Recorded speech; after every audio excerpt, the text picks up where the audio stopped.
bagaimana si orang tua ini bisa memiliki attachment atau kelekatan yang baik dengan si anak. Kemudian kesalahan parenting lainnya adalah suka mengingat-ingat, ngungkit-ngungkit masa lalu gitu ya, atau terlalu melabel si anak. Ini salah dua-duanya gitu ya, salah teknologinya dan salah orang tuanya juga, ada kontribusi keduanya.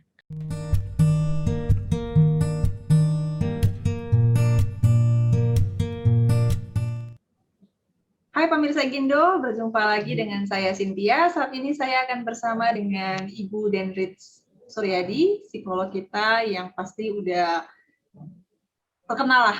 Pokoknya kata-kata dari beliau itu semoga bisa menjadi masukan untuk kita. Oke, kita hari ini tema yang akan kita bicarakan itu adalah tema tentang positive parenting. Penasaran kan semua, pemirsa Gindo? Hai Bu Denrits. Halo Cynthia, selamat siang. Siang. Oke, Bu, di sini kita ingin bahas tentang positive parenting ya, Bu, ya, terutama di era digital saat ini. Tapi sebelum itu mungkin Ibu bisa jelaskan ke pemirsa Egindo, apa sih positive parenting itu?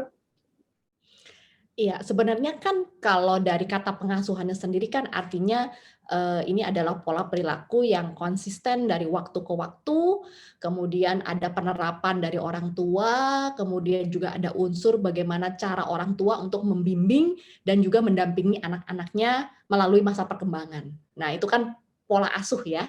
Nah, jadinya artinya kalau pengasuhan positif itu berarti bagaimana cara si orang tua ini menerapkan serangkaian perilaku yang konsisten untuk bisa mengarahkan dan membimbing anaknya dari kecil sampai dewasa secara positif ya. Jadi cara-caranya itu loh Sin yang dianggap positif tuh seperti apa. Nah, itu yang paling penting sebenarnya karena kalau sekarang ini kan pengasuhan yang ada itu lebih ke yang mungkin Cynthia tahu ya, misalnya kayak ada yang namanya yang permisif, ada nama otoriter, ada yang demokratis gitu. Kalau yang ini caranya cara positif. Pendekatan apa nih, Bu, yang harus dilakukan oleh orang tua di era digital ini?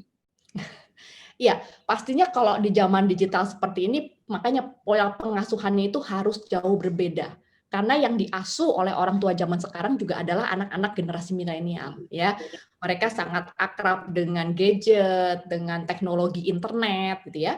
Jadi mereka itu harus dididiknya, diasuhnya secara spesial juga, ya. Dan yang paling penting sih sebenarnya back to basic ya. Ada pengaruhnya secara back to basic itu artinya kita sebagai orang tua itu tetap harus punya kualitas kelekatan yang baik dengan anak ya, bahkan kualitas relasinya jauh lebih dekat, lebih berkualitas lagi dibandingkan di zaman-zaman dulu kala ya. Mengapa? Karena tantangannya untuk anak-anak milenial sekarang jauh lebih berat. Untuk tahapannya ini sendiri seperti apa, Bu? Tahapan yang harus dilakukan sendiri itu step-stepnya itu seperti apa? Nah, sebenarnya ini mungkin bukan step ya, bukan tahapan, tapi memang kalau dalam pengasuhan positif kita kenal ada beberapa aspek ya yang perlu untuk kita berikan kepada anak-anak. Yang pasti pertama itu tadi yang sudah saya bahas tuh ya Sin ya. Jadi kita bahas tentang bagaimana si orang tua ini bisa memiliki attachment atau kelekatan yang baik dengan si anak, kelekatan yang berkualitas ya. Tidak hanya sekedar physical touch, tapi juga bagaimana kita bisa punya quality time sama si anak, kemudian juga bagaimana kita punya kemauan yang positif untuk bisa bersedia mengenal si anak, berinteraksi, dan kemudian juga berkomunikasi dengan anak. Ya, jadi ada kelekatan dan komunikasi. Kemudian setelah itu yang paling penting lagi kita harus tahu bahwa kalau zaman sekarang itu kan anak-anak itu kadang-kadang kurang disiplin. Nah, padahal aspek disiplin yang positif itu penting dalam pengasuhan positif ya. Disiplin yang positif itu seperti apa sih? Jadi kita harus memberikan penjelasan kepada si anak tentang apa sih makna disiplin yang mereka lakukan. Disiplin waktu, disiplin terhadap tanggung jawabnya mereka, terhadap peran-perannya di rumah maupun di sekolah ya. Contohnya itu dulu. Nah, kalau dalam penerapan disiplin positif di sini artinya kita harus membiasakan si anak itu penuh dengan yang namanya tanggung jawab ya, kemudian juga bagaimana mereka juga siap menerima konsekuensi jika mereka tidak menjalankan tanggung jawabnya. Nah, biasanya penerapan disiplin positif ini pastinya itu sangat menghindari yang namanya hukuman Nah, jadi namanya bukan hukuman, ya. Kalau dulu misalnya, kalau si anak itu lalai mengerjakan pekerjaan sekolahnya misalnya, kemudian si orang tua ini menghukum atau nilai ulangannya jelek, ya, nilai ujiannya jelek, kemudian dihukum. Dia tidak melakukan tugasnya di rumah, dia anak dihukum. Nah, sekarang hukumannya harus dihindari. Kita ganti dengan konsekuensi istilahnya. Nah, kalau konsekuensi ini pasti maknanya lebih positif. Mengapa? Agar kita bisa mengajarkan kepada si anak ya bahwa yang namanya tugas tanggung jawab ini ada dampaknya loh ya. Jadi kalau kamu tidak mengerjakan tugas misalnya, nilai tugasnya 0 ya diberikan oleh guru. Oke, konsekuensinya adalah misalnya kita harus memberikan sesuatu yang membuat si anak ingat bahwa tugas sekolah itu penting. Misalnya contoh, dia tidak boleh bermain games misalnya. Atau dia tidak boleh main dulu sama teman-temannya, ya. Supaya dia menerima bahwa kalau saya ingin mendapatkan hak saya untuk bersenang-senang, saya harus melakukan kewajiban saya. Nah, yang paling simpel seperti itu contohnya, ya. Kemudian ada juga masalah dari tadi komunikasi juga. Sebenarnya komunikasi itu kalau sekarang itu yang paling dilihat adalah kan kalau dulu kan kita melihat bahwa pengasuhannya adalah orang tua dan anak itu seperti ada bedanya, ya. Orang tua itu selalu benar, anak itu selalu salah. Jadi anak itu harus mendengarkan orang tua dan harus mematuhi orang tua. Nah, kalau komunikasi positif di dalam pengasuhan positif ini artinya ada timbal balik nih Sin, ya. Jadi si anak akan mendengarkan orang tua karena si orang tua juga mendengarkan si anak. Ya, kemudian membiasakan kalau lagi berkomunikasi dengan anak itu jadi ada eye contact-nya, jadi ada kontak mata, kemudian juga menempatkan diri selevel dengan si anak jadi sahabat, ya. Tapi juga si anak akan belajar bahwa dia juga bisa menghormati orang tuanya. Karena orang tuanya juga mengajarkan bagaimana cara si mereka itu menghargai anaknya. Nah, ini jadi kayak sepertinya lebih apa ya? Kalau menurut saya itu akan jauh lebih positif sehingga si anak itu akan juga lebih bersedia terbuka, bersedia juga menerima ya bimbingan dari orang tuanya. Bayangkan kalau misalnya orang tuanya mengasuhnya itu lebih banyak ke hukuman, ke kritik, tidak mau mendengarkan, setelah itu juga tidak mau dekat dengan anak, nggak punya waktu untuk anak, otomatis anak juga akan tertutup dengan orang tuanya. Sejak kapan kita harus memulai untuk melakukan positive parenting ini atau pola asuh ini? Ya, pastinya segala sesuatu itu akan lebih baik kalau dilakukan sedini mungkin, ya pastinya. Dari mulai si anak-anak ini tumbuh, ya mungkin idealnya tuh dari mulai usia 2 tahun, di mana anak-anak sudah mulai mandiri ya, udah mulai bisa jalan sendiri, udah bisa mulai makan sendiri. Di situ sudah mulai dimasukkan unsur-unsur pengasuhan positif itu. Mungkin ada pertanyaan dari pemirsa Egindo, itu kan ada yang anaknya udah berumur gitu, pasti perilaku itu sudah terbentuk gitu. Pasti susah banget nih untuk melakukan positive parenting lagi, sedangkan komunikasinya pasti udah stuck juga dan lain-lain. Tanggapan Ibu sendiri seperti apa? Iya, mungkin karena terlalu banyak memberikan edukasi tentang pengasuhan positif, jadi saya sangat positive thinking nih ya, Sin ya. Jadi kalau menurut saya begini, tidak ada pernah kata terlambat sebenarnya, ya. Cuman mungkin kita perlu bedakan saja. Kalau misalnya anak-anak di bawah usia 10 tahun, ya masih dengan mudahnya kita bisa switch ya, kita bisa berganti pola asuh. Kita juga pelan-pelan sama-sama belajar, belajar untuk memberi banyak apresiasi, penghargaan dibandingkan kritik gitu ya. Nah, itu masih bisa ya. Kemudian kalau yang tantangan itu adalah di masa remaja tuh ya, dari pra remaja sampai remaja misalnya 10 tahun sampai kira-kira 15-18 tahun. Nah, mungkin kalau di masa-masa kalau anak kita usianya sekian, pra remaja sampai remaja itu, mungkin kita mesti pakai acara diskusi dulu. Kita ngobrol sama si anak, ya. Kita coba tanya dulu, "Nak, misalnya, selama ini kamu merasa apa? Ya, dengan cara mama papa mengasuh kamu misalnya." Nah, biarkan si anak cerita ya, kita mendengarkan. Sebenarnya ini juga latihan juga ya sebelum kita memulai menjadi seorang orang tua yang positif. Nah, dari situ barulah kita bilang, "Oke, Nak, papa mama ingin berubah gitu ya, supaya hubungan kita jauh lebih baik, kualitas kita juga lebih baik, kemudian juga kamu juga akan lebih happy punya orang tua seperti kita." Nah, jadi kayak ada kata-kata pembukaan dulu ya, kita jelaskan kepada si anak supaya si anak willing untuk ngikutin. Ya, jadi si anak-anak ngerti, oh ini kenapa papa mama berubah gitu. Jadi kita masuk dari mood-nya anak-anak dulu. Begitu mereka tahu orang tuanya mau berubah, lebih asik, lebih positif terhadap dia, otomatis si anak juga mau ikut. Jadi dia nggak akan bingung gitu ya, ini kenapa papa mama saya kok berubah 180 derajat gitu ya. Jadi pakai kata pengantar.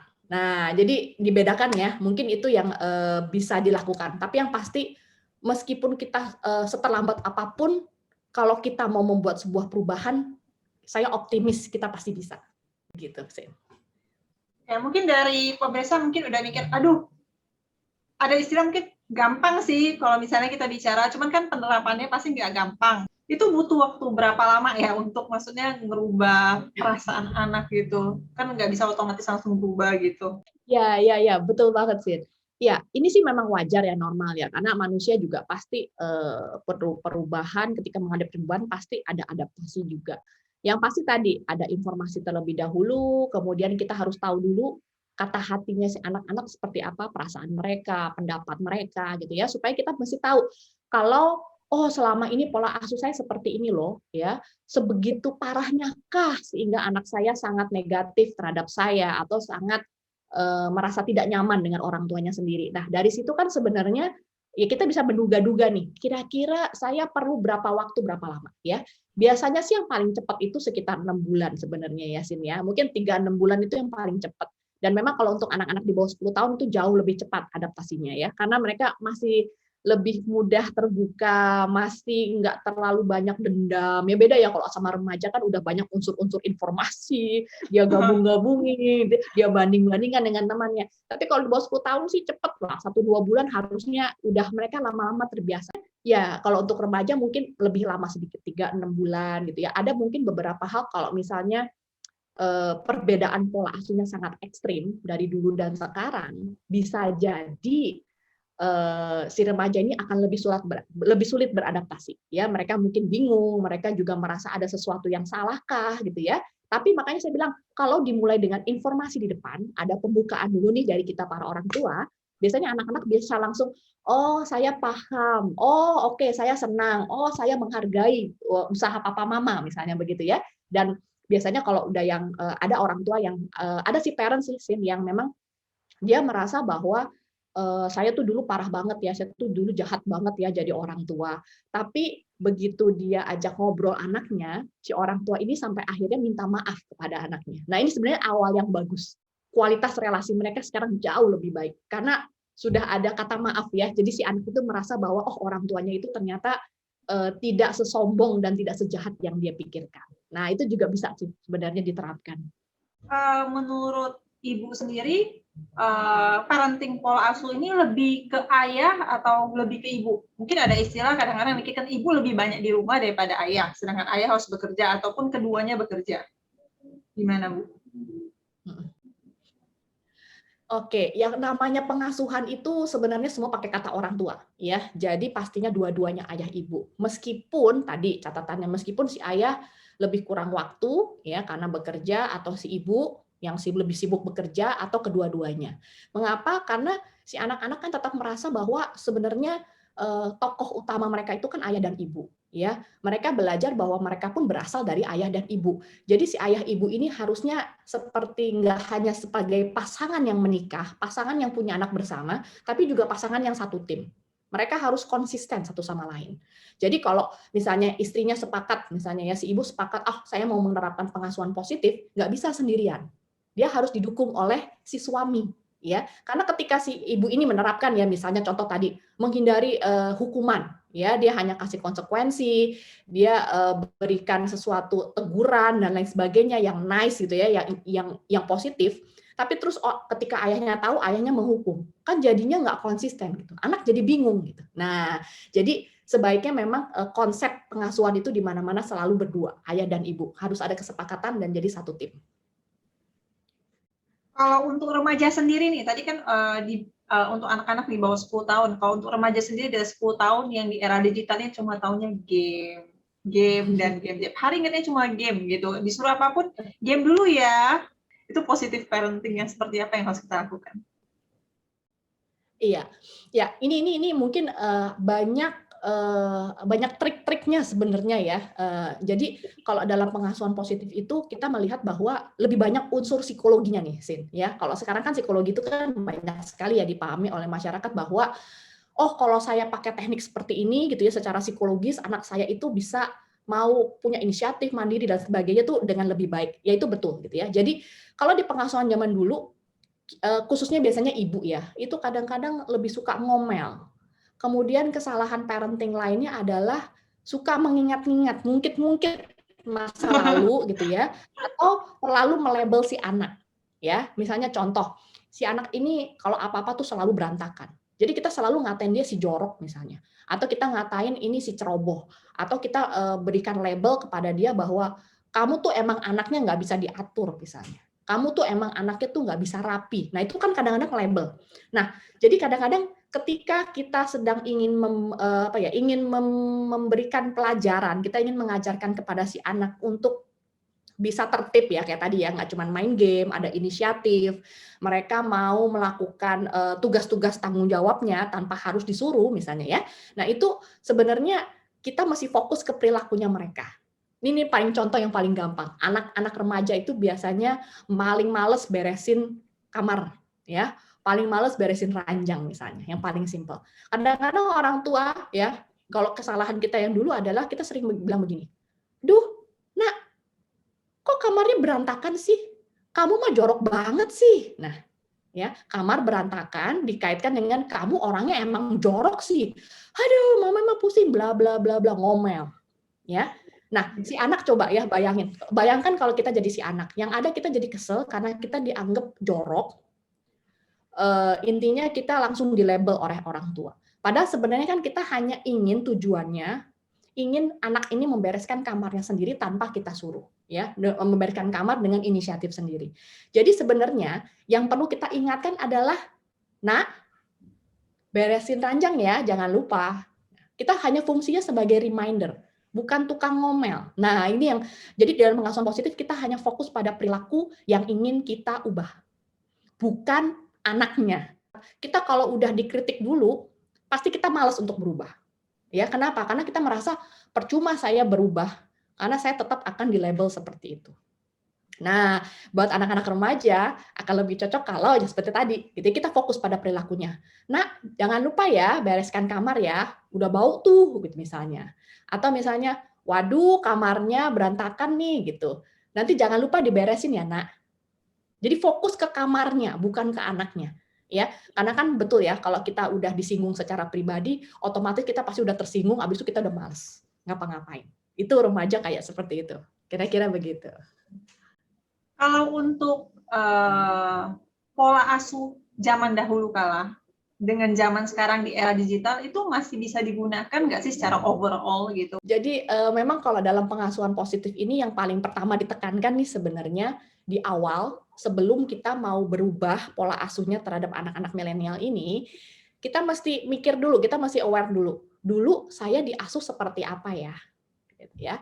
Apakah saya suka tidak kalau saya diasuh seperti itu waktu dulu? Jadi kadang kita bayangin, dulu orang tua saya seperti itu ngasuh saya. Saya suka nggak ya? Jangan-jangan kita sendiri sebenarnya nggak suka dengan cara asuh orang tua kita loh. Kadang-kadang itu banyak sekali ya. Saya udah banyak dari seminar-seminar parenting gitu ya. Banyak orang tua yang memang mengeluhkan, iya dulu papa saya itu terlalu otoriter, dulu papa saya itu cuek, dulu mama saya itu tukang ngomel di rumah, saya pusing sebenarnya. Nah, tapi bedanya kan anak zaman dulu tidak banyak protes, ya, tidak ada banyak godaan gitu ya, nggak banyak tantangan, sehingga kita nggak macem-macem jadinya. Tapi kalau anak sekarang kan enggak. Nah, jadi sebenarnya ya kalau mau dibilang perbedaannya gimana, masih ada yang bisa diterapkan tidak? Sebenarnya kalau yang masih bisa diterapkan hanya satu dua aspek aja sih. Contohnya misalnya bagaimana kita tetap harus menjaga nama baik keluarga. Itu masih ya, pasti ya, itu kan seperti udah warisan leluhur gitu ya. Kemudian yang berikutnya yang pasti masalah respect terhadap orang tua itu juga tetap penting, harus tetap diajarkan. Karena ketika si anak belajar respect kepada orang tua, otomatis dia juga bisa belajar respect kepada orang lain. Nah, sisanya itu udah totally different sekali. Ya, karena memang pendekatan orang zaman dulu itu masih sifatnya orang tua anak itu ada jenjangnya gitu ya. Ada apa ya istilahnya ya? ada unsur komandonya gitu ya, yang itu orang tua itu selalu benar gitu. Jadi si anak-anak itu tidak pernah bisa berpendapat. Nah, itu yang paling paling pokok yang akhirnya membuat apabila pengasuhan zaman dulu itu masih diterapkan pada zaman sekarang, maka yang terjadi adalah anak-anak itu justru akan semakin menjauh dari orang tuanya. Ya, padahal itu bukan tujuan dari pengasuhan itu sendiri.